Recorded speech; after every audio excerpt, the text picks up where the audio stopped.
everyone, this is Lauren M. with the onboarding team. In this video, we're going to talk about how you would detail out a booking. So once we've added the new booking to our calendar, we'll want to go ahead and detail it out. First, if you ever need to communicate with your team anything about this booking, there is that same team communication box that we saw on the lead level on the booking level. As a reminder, anything you send through team communication cannot be seen by the customer. If you would like to reach out to the customer, there's a messages tab along the top of the booking, and you'll want to click send message on the top right. This message can be freehand, or if you click this templates button, it will preload any of the message templates that you've entered into your settings. On the Booking Details tab, you'll see that there's also an option to add any event notes that you want showing on the booking or on the documents for your customer. To add, we want to click this plus button to the right of event notes, and we can categorize the notes so we can enter general booking notes, notes on the food and beverage service, staffing, AV, etc. All of these are client facing, aside from the last one. The internal notes are for any notes that are just for your team that you want hidden from customer facing documents. So let's add a general note on the timeline. Next, you'll want to add some charges to this booking. To do so, we'll navigate to the event summary tab, and then over on the right, we want to edit our event summary. We now have some options to add. First, we can add menus. And this is to add any food, beverage, or liquor charges that have been entered into our settings as a menu. We can quickly add any of the a la carte or price per person menus to this booking. And you'll notice with price per person menus, the quantity will automatically populate from your guest count. If you're adding an a la carte menu, you would want to enter quantities for each line item to populate that charge. Once added, you can make any additional notes on individual line items that won't affect your settings. You can also add a new line item easily by clicking Add New Item, and then you're able to search the system for existing line items on other menus. We can also use the Add New Item to freehand a line item that doesn't exist in our settings.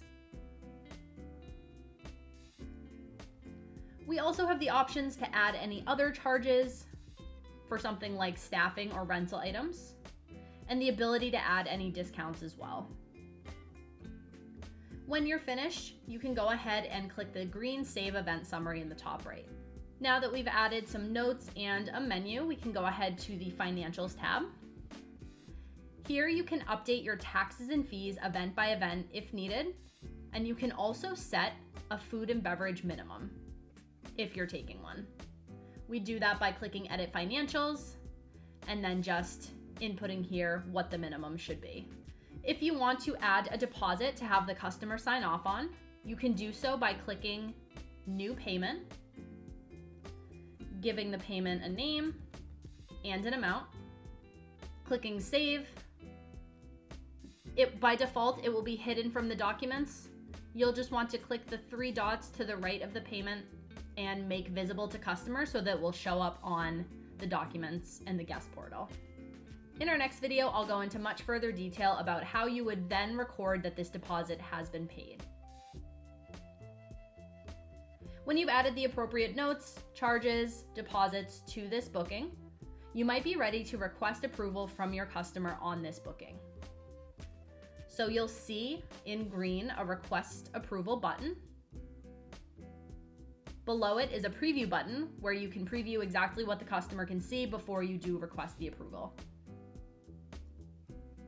When I click Request Approval, it's going to prompt you to send an email to your customer. A template will come up automatically. You'll notice that they'll have a link to log into their event portal. When we send this, and the customer clicks on the event portal. Here, the customer is able to review the summary of charges, taxes and fees. They can click on their specific menu choices. They can also see any of the payments that have been requested from them and make a payment here if they'd like.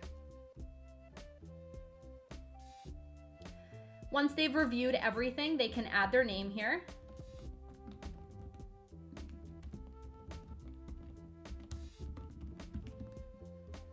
And go ahead and click the Agree to Event Contract and Policies button, which will prompt your terms and conditions to appear that the customer can read through and acknowledge that they have read.